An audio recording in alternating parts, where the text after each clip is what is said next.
welcome back to Casual Sunday Gamer. I am your host, Patrick. And I'm Alex. And we are back for episode number 83. Finally. We actually had recorded this episode and had some audio issues. Can you believe 83 episodes in, we're still having audio issues occasionally? It's one of those things. But this is our eighth episode as a vidcast now. So there's that. Well, and I think part of this was an effort to move away from the headsets. Yeah. Would you say? And yeah. It's just not quite worked out the way that we'd hoped. I agree. In fact, my beloved Yeti by Blue Microphone bit the dust this week. So I am actually having to reuse my headset and am in the market for a new USB microphone. Well, you know, it's funny that you say that. So don't buy anything just yet because, of course, next week is supposed to be our Christmas episode, which actually should have been this week, but... Yeah, that's my fault. No, but since we didn't record this episode, since we didn't get to air this episode, it kind of set us back a little bit too. So it's not just that we didn't get the list together in time. It's that, you know, this is stuff. This is relevant news that we really need to talk about anyway before we go on break. So we typically take a break after the holiday episode, which I don't know if we're going to do this year as long a break as we normally do this year or not. Yeah. We're still talking about it. But that being said, you know, there's actually something on my top 10 list that I think you'll be interested in now that your Yeti has bit the dust. Good, because I am, like I said, I am in fact in the market for a microphone, so we'll see what happens. That being said, this week we are going to talk about what we've already talked about, but the audience hasn't heard because of our audio issues, and that is Star Wars Battlefront. Now, we have talked about this on a couple episodes in the past. We were both very excited about this game coming, and the beta took place back at the beginning of this month, October 8th, through, I believe they extended it to the 14th. It was originally supposed to be the 8th through the 12th, but I believe they extended it a couple of days, and for good reasons. This was the biggest beta in EA history. Of 9.5 million people. Yes, total players. I mean, that's huge, and they had an even bigger number when it came to total minutes played. Yep, 1.6 billion. And let me tell you, that was incredible. And I spent probably 10 hours of that 9.6 billion myself just playing in the beta, and it was worth every minute of it. I absolutely love this game, and I am really looking forward to it. So just to put it into perspective, how much time 1.6 billion minutes is equivalent to? It's enough to watch the original trilogy 4.2 million times. That's crazy. But isn't that crazy? So here's another couple of fun facts from the beta. So there were 5,938,148 Darth Vader spawns. I was one of those. There was 5,904,806 Luke Skywalker spawns. I was not one of those. And one of my personal favorite stats is there was 1,379,319 Force choke kills. Wow. See, the one time I got to play Vader, I was all about the lightsaber throw. So like I know I killed multiple people by throwing my lightsaber and having it come back to me, and that was a lot of fun. Well, over 1 million, it's pretty much 1.3 million Force choke kills. There were only 293 million E11 blaster kills. Yeah. That's the blaster that everybody pretty much starts the game with. So Right. that's understandable why there were so many more blaster kills than there It's were force just that's chokes. actually a lower number than I thought. I was a little surprised by that one. There were 783,392 AT-AT walkers destroyed. Good. That means the rebels were successfully defending Hoth. Yeah. So it did. I mean, as far as betas go, it's fun to see those kinds of numbers, in a beta. Yes, and this game actually generated some pretty viral videos on the web just from crazy plays that people were able to pull off in game. One of the most popular videos I saw was a stormtrooper trying to snipe Luke Skywalker. And Luke starts coming towards him, and he backpedals, kind of moves underneath an AT-AT, and then right as Skywalker's about to kill him, that AT-AT just squishes Luke Skywalker. Squish like grape. And that video has been viewed hundreds of millions of times. I mean, it's ridiculous. But there's so many good play mechanics in this game. And I just can't say enough. I got to the max rank, which was rank 5 in game, which I believe they had a total of like 6 million people reach that along and unlock the level 5 perk, which was the jump pack, which was really cool because it allowed you to get up onto high places and into sniping positions as both a stormtrooper and a rebel. So that was a lot of fun. Actually getting to control the vehicles was a lot of fun. I told you I got to play Vader once, but I think I had more fun flying the TIE fighters than I did anything else in that game. Just because, being able to fly around and shoot people was really a lot of fun. And the combat, the aerial dogfighting against X-Wings and A-Wings was a lot of fun. So, this game comes out November 17th, I believe. Um, they are doing a free they're doing a free expansion for this game right before the movie comes out, and it will include the Battle of Jakku. So, yeah, I highly recommend checking out this game when it launches. Cool. Um, so, of course, I didn't get in to play the beta. So, overall, would you say that everything was super balanced, or did you feel like you had an advantage playing as the Alliance, or did you feel like you had an advantage playing as the Empire? Pretty even across the board. I know you didn't get to play Luke, so you can't compare Luke and Vader, but No, um, I felt like, especially when it came to the Battle of Hoth, that while there were what 6 million, no, how many AT-AT takedowns were there? A lot, um, almost a it was million, yeah, it was three quarters yes, of a million. I yeah. feel like there was, um, gosh, I feel like the Empire had a rather unfair advantage most of the time, and they ended up taking the lead in most of those matches. But I definitely think the rebels were able to hold their own. Gotcha.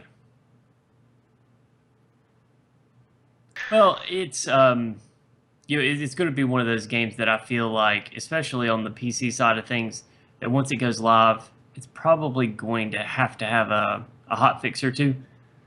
Yeah, So it'll be interesting to see what kind of updates are pushed out to the consoles.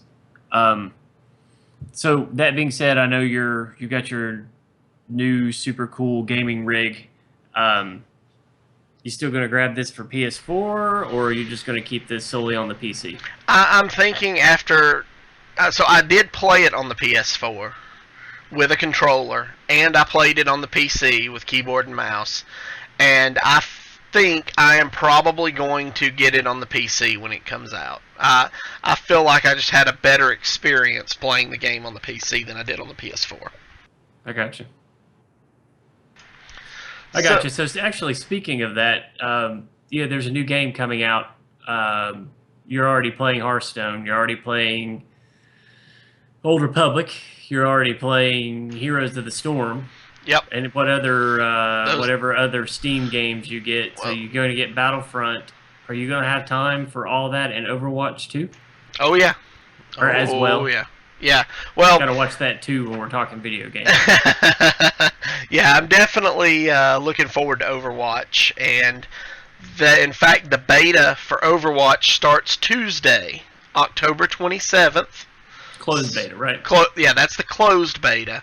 Yep. I have a good feeling I may get into that. So if I do, there will definitely be some streaming of the Overwatch. So people can check it out.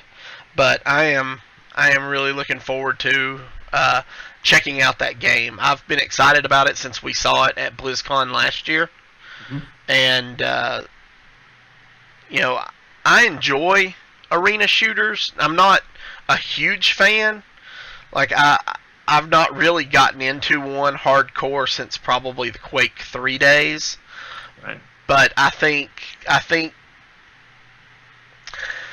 guess the best way to put this is I'm really excited about how Blizzard is expanding their game library, how they're expanding what they do. They're not just focusing in on the MMO or the real-time strategy.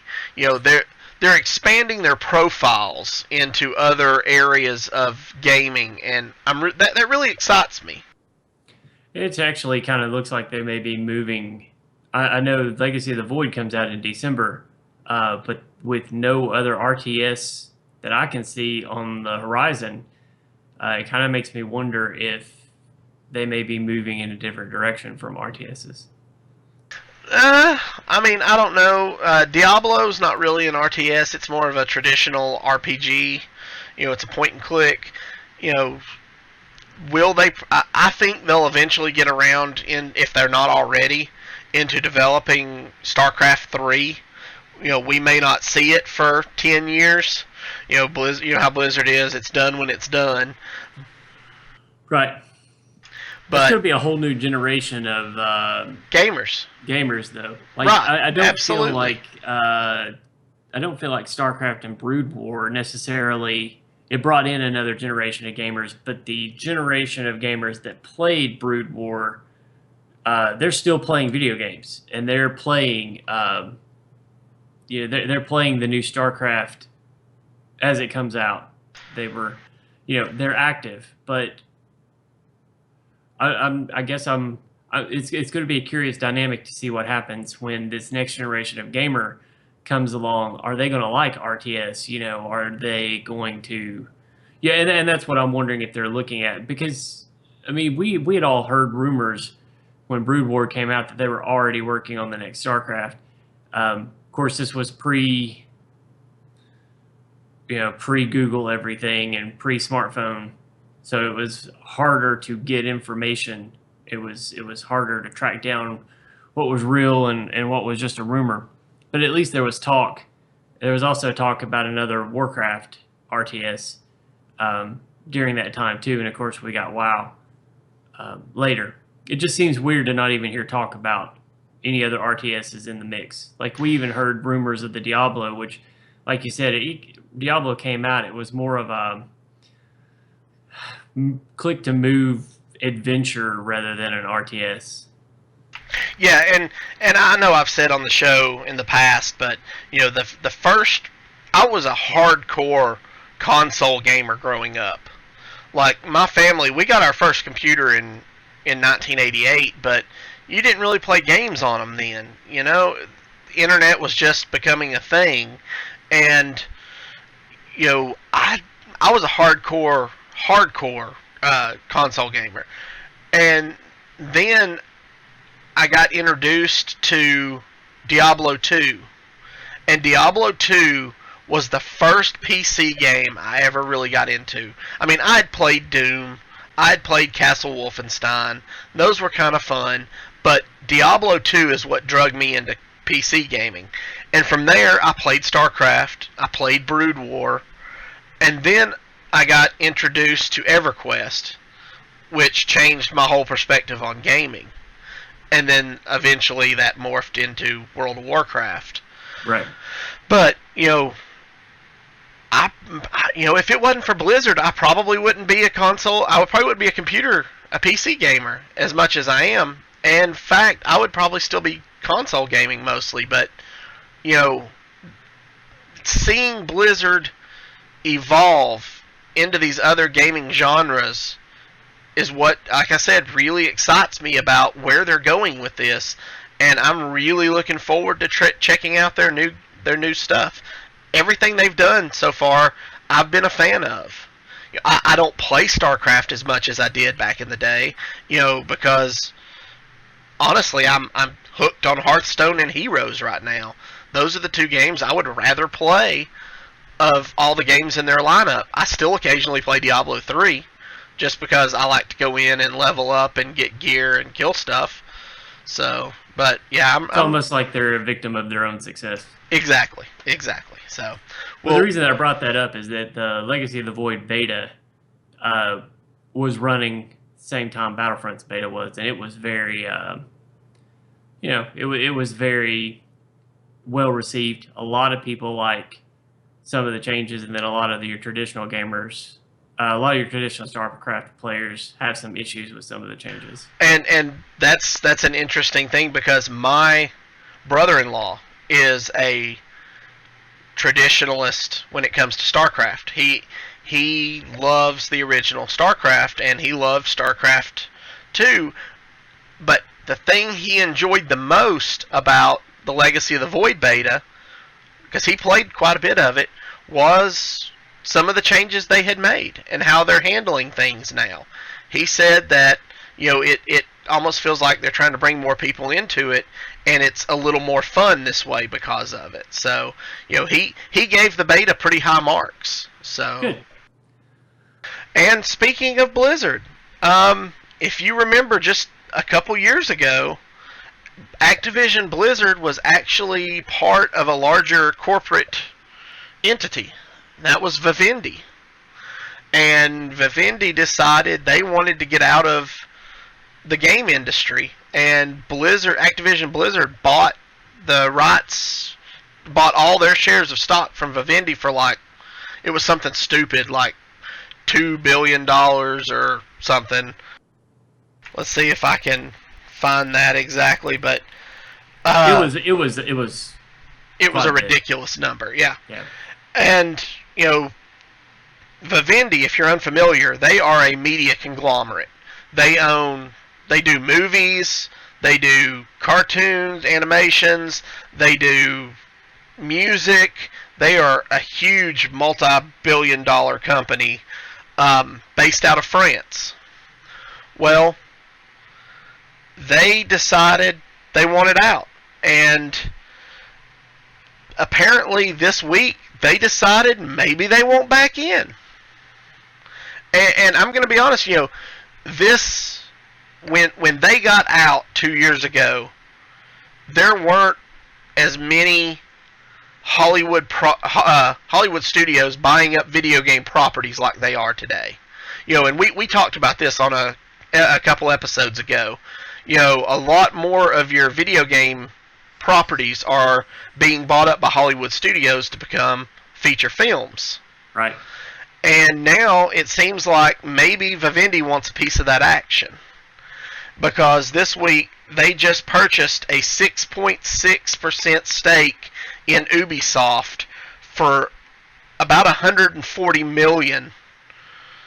And they also purchased a 6.2% hold in Gameloft, which is a mobile mobile game manufacturer, I think, for $20 million. However, not everybody involved was really happy about this buy. Namely, the people they bought. Yeah, so Ubisoft said in a statement, "We take note of the unsolicited action on the part of Vivendi. We reiterate our intention to remain independent, an approach that, since the company's founding 30 years ago, enabled it to become the third largest video game developer in the world." Well, I mean, Vivendi, even in spite of Ubisoft's, public, I guess, scorn at them buying that much stock, they actually said that not only are they making no apologies for buying this, but they're saying that they may continue to increase its stake, Vivendi's stake in both companies, and that they're not ruling out that they may want to seek a seat on the board of directors. So I mean, I think Ubisoft's fear is very real that they may get nickel and dimed out of their own company. Yeah, absolutely, and analysts are seeing this as well. One of the analysts recently said, "I would take the statement from Ubisoft to mean they're not overly excited about Vivendi buying in. Vivendi has a lot of cash, and they've been facing pressure from activists. They clearly want to invest the capital rather than return it to the shareholders. So maybe the view as a strategic investment for the long term, but I'm not real sure where this is going to take them." It seems like that maybe Vivendi is seeing all these this boom in Hollywood interest and thinking, well, Ubisoft has some really popular IPs. Maybe if we buy into them enough, we can get the licensing for those IPs and make movies out of their stuff. Now, with that in mind, Ubisoft already has a deal in place to develop a movie for Assassin's Creed starring Michael Fassbender. Right. So, where does this leave? What does this leave for Vivendi as far as properties from Ubisoft that maybe you would like to see made into a movie? Well, yeah, I guess for me, it's more about why is Vivendi doing it?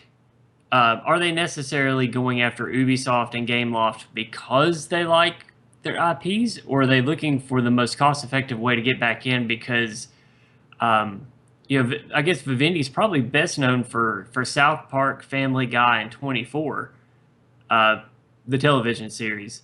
24's done.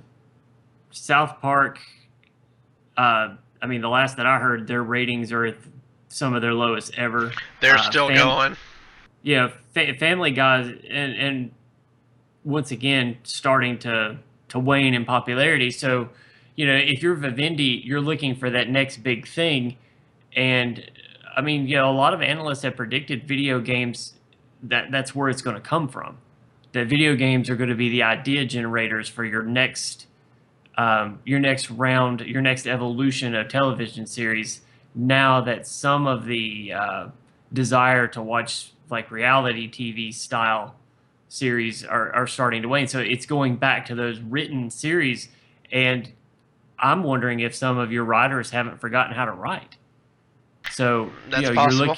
You're looking at a video game, which one chapter of a video game could be a season of television. Yeah, absolutely. And I guess if I was going to see Vivendi make a movie out of anything Ubisoft still does, I wouldn't mind seeing maybe the Tom Clancy games come to life. I'm a big fan of those types of action movies where you have elite heroes go into situations, and that's what the Tom Clancy stuff's all about. The Rainbow Six team and the Splinter Ghost. Cell. Yeah, and Splinter Cell would be good. Also, I can only imagine what kind of a movie Splinter Cell would make. I mean, it would be amazing. Yeah, but why? I'm trying to think of a delicate way to put this. Why put all your eggs into that one basket? you could make a Splinter Cell television series and run it 24 style for 6 seasons, 7 seasons, instead of doing a 1 2 hour movie that may or may not make it because you don't have incredible dialogue in a movie like that. You gotta condense everything down to make sure that you get your story and your action in. There's not exactly a lot of room to flesh out characters, whereas in a series you have that room, and you're not just another action flick. Take into account um, some of the new. Some of the new television series. I think you and I can both agree it's some of the best television as far as the action suspense side of television. It's some of the best television in that genre in a while. I mean, Yeah. we have some great stuff out right now. Yeah, I spent most of this morning catching up on some of the new fall shows. Yeah, I mean, Blind Spot's an amazing television show. Of The, course, the it's on NBC, so Yeah, I'm the worried about how player long it'll last. the but- player is really good as well with Wesley Snipes. That show's been fantastic. But I mean, I thought Hannibal was really great before it was canceled. Sleepy Hollow. Sleepy Hollow's think- fantastic. I haven't seen the new season, but I mean, previously was great to watch. I feel like with all the CSIs going away, um, I feel like there's going to be room for some new growth in the area, and I feel like it's going to come from a video game title. We've got the comic book titles running now. We've got Flash, we've got Arrow, we've got Supergirl, Daredevil is on Netflix. You got Game of Thrones running on HBO. It's still super popular. I think I hate to call it the age of the nerd, but I think the age of the nerd is upon us. Age of the And- Geek, baby. It's one of those.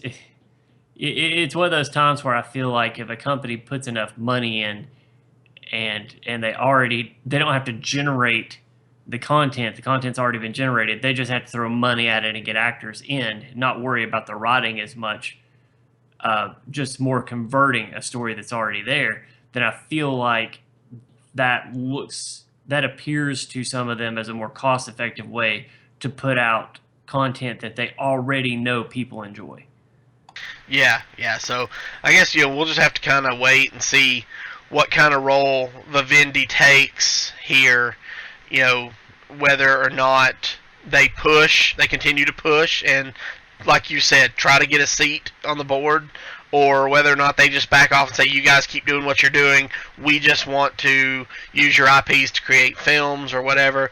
But from first public response from the publishers, it's basically they're just saying, hey, leave us alone. They're not they're not looking for anybody to come in with bundles of cash and try to help them take over the world. But I mean, that's part of being publicly traded. And you're not publicly traded unless you want to make money off those dividends as well. So it's not like it's not like Ubisoft is the victim here. They've made money off those stocks. They've garnered a reputation, and now someone's in there buying up stock. Well, I'm sorry, if they want a seat, they're going to get a seat. They buy enough. They buy enough stock. They get enough votes.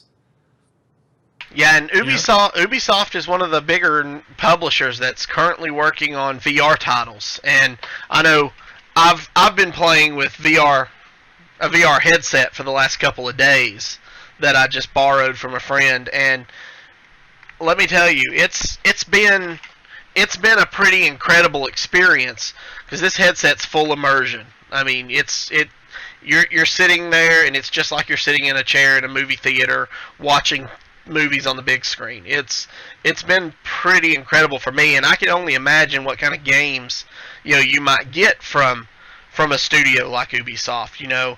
Imagine you are in that. What's the main character from Splinter Cell? Sam. I don't remember. I can't remember his name, but imagine you're in that role and you're fully immersed in this 3D environment, and you're sneaking from place to place and you're actually playing the game from his first person perspective, I can only imagine how good that would be if done right. I'm only imagining how good the YouTube videos of people failing at doing this are going to be. Well, I mean, you think about all the Wiimotes that were thrown through televisions, and now you got people putting on goggles and not paying attention to the world around them. You definitely have to be stationary to do this, because it was funny. We were playing with it at work Friday, and one of my coworkers put it on and was seeing that theater setup I was telling you about, and he was looking around, and he was standing up, and he was turning around and looking around, and he actually tried to take a step and ran into a wall. It was pretty funny. We laughed a lot about it, but no, from a stationary perspective, especially in like a chair where you can rotate 360 degrees like my computer chair, it's fantastic. I'll take your word for it. Alright, so with that being said, I guess we're going to probably wrap it up this week. I don't have anything else. Do you have anything you want to talk about? No, not this week. Not without spoiling next week. Next week's episode will be the full hour, and we'll be talking about holiday gift ideas for the tech and the tech lover, the geek, the nerd. All those members of your family, yeah. We'll be talking about it. Yeah, it's definitely one of those episodes that I know I look forward to doing each year, because we don't talk about it. We get together right before the show, and we tell each other what we've got on the list, but we don't really go through and explain it, just to make sure we don't have any duplicates. And if we do have duplicates, one of us goes out to one of our alternates and pulls in the information. But we've previously gotten a lot of great feedback on this list, so I'm excited to. This year's list is a little different for me, so I'm curious to see how you're going to react to it. I'm looking forward to it as well. This is always a fun show, and I will have my list ready to rock and roll by midweek. So I promise. Believe it when I see it. All right, guys. So just another thing, if you are a Hearthstone player, we do have our new podcast airing on Wednesday nights. It's called Hero Power, and did we move the time up yet? I don't know that we've actually done anything official, but we can go ahead and say tune in about 7:30. Show might start around then. If not, we'll be starting probably shortly thereafter. But yeah. Follow us on Facebook. We'll notate the time change there if it happens. Follow us on Facebook, or you can follow us on Twitter. It's at HeroPower_cast. And we always tweet when we go live.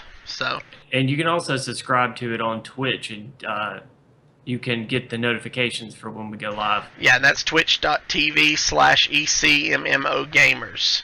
So check it out. We'd love to have you join us if you're a Hearthstone fan, and if you're not familiar with what Hearthstone is, check it out anyway. You might find something you like. That works.